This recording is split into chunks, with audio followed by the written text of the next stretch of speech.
As most of you are aware, we are in a hell of a pandemic, and with the whole COVID-19 thing going around and most of us stuck in our houses, we're simply just bored as hell. Now, for my fellow anime connoisseurs, and most of us refer to each other as weebs, we know exactly what to do in this situation. And that is of course to do nothing, besides watch anime. Now, I assume for the most part at least why you clicked on this video was because you're stuck in your house and you have nothing to do, but you want to watch anime to pass the time. Now personally, these top 5 anime are just all my personal favorites in terms of length, but here are some honorable mentioned anime that I would like to recommend that aren't really that long but will surely keep you entertained. Starting off, we have The Promised Neverland. To be honest, just watch it. Nothing else needed to say other than it's probably the best anime with a length of 12 episodes. Next, we have Haikyuu. Now, for someone who likes sports and you can't go outside, this is probably the next best option. Haikyuu is somewhere around 70 to 80 episodes as of right now, with the current season of Haikyuu still ongoing. Moving forward, we have My Hero Academia. And I know what my subscribers are thinking. Your channel is literally based off a character from My Hero Academia. See, the reason why I'm not putting My Hero Academia in the top 5 is because, well, there really is no reason besides.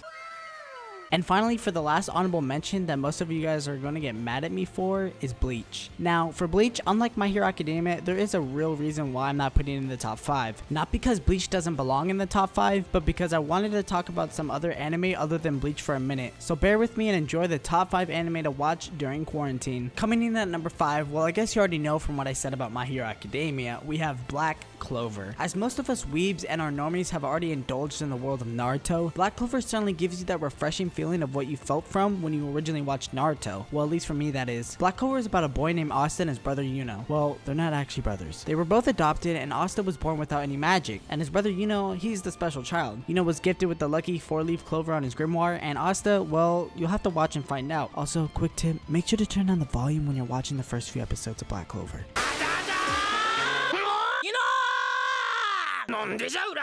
Next up, we have Hunter x Hunter. Yes, it's pronounced Hunter x Hunter, not Hunter x Hunter. Hunter x Hunter is one of the best animes on the list to start off with because it is full of adventure. Our 4 main characters, Gon, Killua, Kurapika, and Leorio, are all fun and enjoyable. It is about Gon setting off on a journey to become a pro hunter and search out for his dad that left him as a child. Also to avoid people like this. Gon! Don't worry, he's kind of like the only one who does this in the series. Thank God.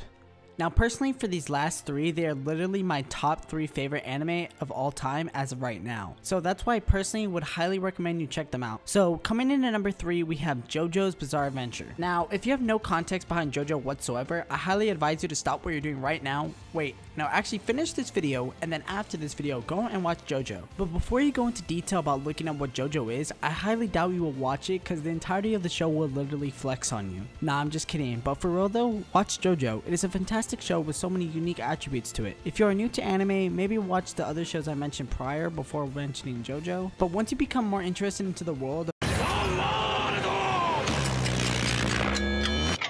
anime, definitely check out JoJo's Bizarre Adventure. At the number 2 spot on the list, we have Attack on Titan, which was actually one of the gateway animes besides Dragon Ball Z or Pokemon I had as a kid. Attack on Titan, in my opinion, is one of the most grab your seat, keep your eyes on the screen, and don't blink kind of shows. I mean, I'm serious, this show is absolutely fantastic. The series as a whole is outstanding, and just everything about it kept me endorsed into the world. I can clearly remember when season 1 was airing, every week I started around, I think about episode 2, I never heard of the show or manga before, and I was at a friend's house and we were looking for shows to watch on demand, and we came across Attack on Titan. After watching those 2 episodes, we were absolutely immersed into the whole series and we couldn't wait till the next episode came out. So it doesn't matter if you are new or already an expert on anime and haven't heard or seen of Attack on Titan, it is definitely a show that will keep you watching, perfect for quarantine. Finally, at the number 1 spot, we have One Piece. Now, I kind of made a tweet on Twitter about this already, by the way, and follow me on Twitter at AnimeAgi. One Piece would be a perfect series to binge while in quarantine. I mean, no more excuse of it's too long or I don't like the art style, even though I haven't even started the series, but One Piece, in my opinion, is the closest thing to perfection when it comes to anime and manga at least. The world building in One Piece is bigger than you can imagine going into the series. You get so endorsed into it, and after a while, it really starts to feel like you're immersing yourself within the world of One Piece. On top of that, the story is outstanding, and even after 20 plus years into the series, it still strives on to being the best story in anime and manga history of all time, of course in my own opinion. If you haven't started or have no context towards One Piece, do yourself a favor and start One Piece during quarantine, because who knows, you might just love it it like the rest of my nakama. Alright, thank you all so much for getting this far in the video. Before you click off the video, please do consider subscribing. The support on the channel has been absolutely absurd recently, and we just actually hit 3,000 subscribers, which is insane. If you did enjoy the video, please make sure to drop a like on today's video and leave a comment letting me know what anime you're going to be watching after today's video. Also, make sure all of you stay sanitized and healthy because of this COVID thing. This isn't a joke. But anyways, guys, my Twitter is @AnimeAugie, and with that, guys, my name is Augie, and I will catch all of you in the next video. Peace.